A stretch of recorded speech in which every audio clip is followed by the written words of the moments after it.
नमस्कार दोस्तों। कहानियों की एक अलग ही दुनिया होती है और उस दुनिया में डूबने का एक अलग ही नशा होता है। मेरा काम है ऐसी कहानियां लिखना जिनमें आप पूरी तरह डूब सके। मैं आप सभी का अपने YouTube चैनल स्टोरी वाला यूट्यूबर में स्वागत करता हूं। तो चलिए, आज की कहानी है आरोहण की और इसे लिखा है सौरभ ने। शुरू करते हैं आज की कहानी। वह इधर उधर भटक रहा था। उसे कुछ समझ नहीं आ रहा था। उसे अभी अभी होश आया था। वह याद करने की कोशिश कर रहा था कि होश आने से पहले उसके साथ क्या हुआ था, लेकिन उसे कुछ भी याद नहीं आ रहा था। वह बहुत उलझन में था। उसने आसपास देखा। उसने खुद को एक घने जंगल में पाया। आसपास की जमीन खून से सनी हुई थी। पेड़ों पर तलवार के निशान थे।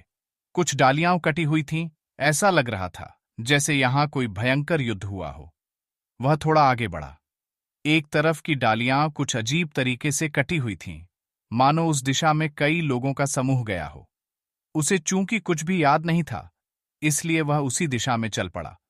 वह बस एक ही बात समझना चाहता था, डी यहां आखिर हो क्या रहा है। तभी एक तरफ से आवाज आई। ये आवाज बहुत डरावनी थी। ये शेर की दहाड़ थी। उसने पीछे मुड़कर देखा। एक खूंखार शेर उसकी ओर आ रहा था। वह बुरी तरह डर गया। उसके रोंगटे खड़े हो गए और फिर वह भागने लगा। वह जितनी तेज दौड़ सकता था उतनी तेज दौड़ा। जिस दिशा में उसे सुरक्षित लगा वह उसी दिशा में भागा। लेकिन तभी सामने एक बहुत चौड़ा पेड़ आ गया। उसकी गति इतनी तेज थी कि वह मुड़ ही नहीं सका। वह सीधे पेड़ से टकराने वाला था। लेकिन कुछ अजीब हुआ। वह पेड़ के आर पार निकल गया। वह हैरान रह गया। तभी उसने देखा शेर उसके बगल से निकल गया। तब उसे महसूस हुआ शायद शेर उसे देख ही नहीं सकता। थोड़ी दूर से तेज पैरों की आहट सुनाई दी। वह उत्सुकतावश उस दिशा में गया। वहां 4 लोग थे। वह उन चेहरों को पहचानता था। वे उसके दोस्त थे। वे सभी लुटेरे थे। वे अलग अलग राज्यों के खजाने लूटते थे और फिर दूसरे राज्य भाग जाते थे। लेकिन इस समय उसके चारों दोस्त चुपचाप बैठे हुए थे। उनसे कुछ दूरी पर एक योद्धा की लाश पड़ी थी। उस लाश का सिर नहीं था। उसने लाश के कपड़ों को देखा। वह उन्हें पहचानता था। वे कपड़े उसी के थे, लेकिन उसका सिर गायब था। चारों दोस्तों में से एक कपड़े के झोले में कुछ लिए हुए था। फिर वे चारों उठे और एक दिशा में चल पड़े।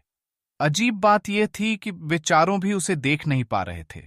उसने उनसे बात करने की कोशिश की, लेकिन वे उसे देख ही नहीं पा रहे थे, जैसे वह वहां था ही नहीं। वे चारों आपस में बातें कर रहे थे। उनकी बातों से उसे उनके नाम याद आ गए। बाला, उदान, चकोर और लताहा। लेकिन उसे अपना नाम अभी भी याद नहीं आ रहा था। बाला बोला, हमें यह नहीं करना चाहिए था। पता नहीं हमने यह कैसे कर दिया। उदान बोला, अब जो हो गया सो हो गया, इसमें हमारा क्या दोष है। चकोर बोला, हमें आपस में लड़ना नहीं चाहिए। जो हम करने जा रहे हैं उसके लिए हमें एक साथ रहना होगा। अगर हम अलग हो गए तो हम सब मारे जाएंगे। बाकी तीनों ने उसकी बात मान ली। लताहा बोला, एक बात समझ नहीं आई, वे इसका करेंगे क्या। उसने बाला की ओर इशारा किया। बाला के हाथ में कपड़े का झोला था। चारों के चेहरों पर अजीब सा डर था।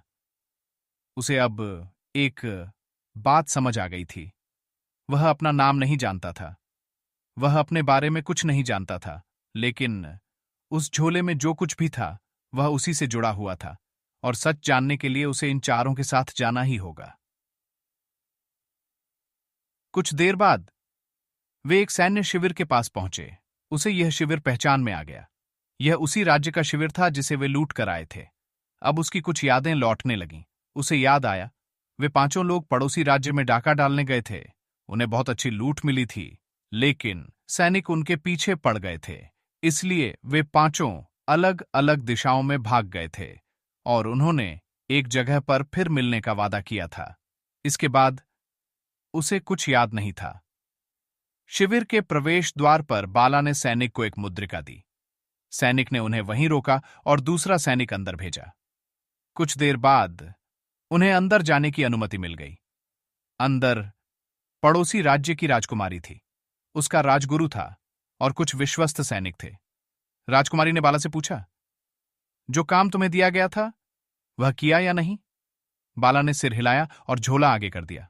राजकुमारी ने झोला खोला और फिर मेज पर रख दिया। झोले के अंदर एक कटा हुआ सिर था। हे भगवान, वह उस सिर को देख रहा था। वह सिर उसी का था। तभी बाला बोला, जैसा आपने कहा था, हम अपने दोस्त उदयन का सिर काट कर ले आए हैं जब वह सो रहा था।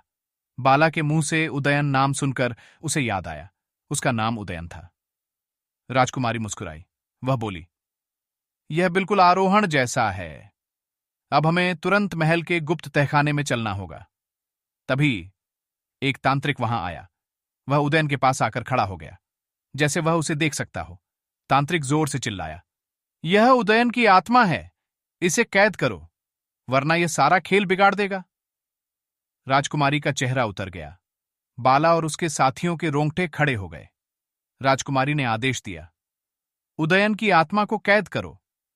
तांत्रिक ने मंत्र पढ़ना शुरू किया। मंत्र की शक्ति रस्सी का रूप लेने लगी। वह उदयन को बांधने ही वाली थी कि तभी एक सांप आया और उसने तांत्रिक को डस लिया। तांत्रिक वहीं गिर पड़ा। मौका देखकर उदयन वहां से भाग गया। एटमा होने के कारण वह किसी भी चीज के आर पार जा सकता था। कुछ दूर जाकर वह सुरक्षित जगह पर रुक गया। दोस्तों, यहीं पर इस कहानी का पहला एपिसोड समाप्त होता है। अब आपके मन में कई सवाल होंगे। आरोहण कौन है? राजकुमारी उदयन के सिर का क्या करेगी? उदयन के दोस्तों ने उसे धोखा क्यों दिया?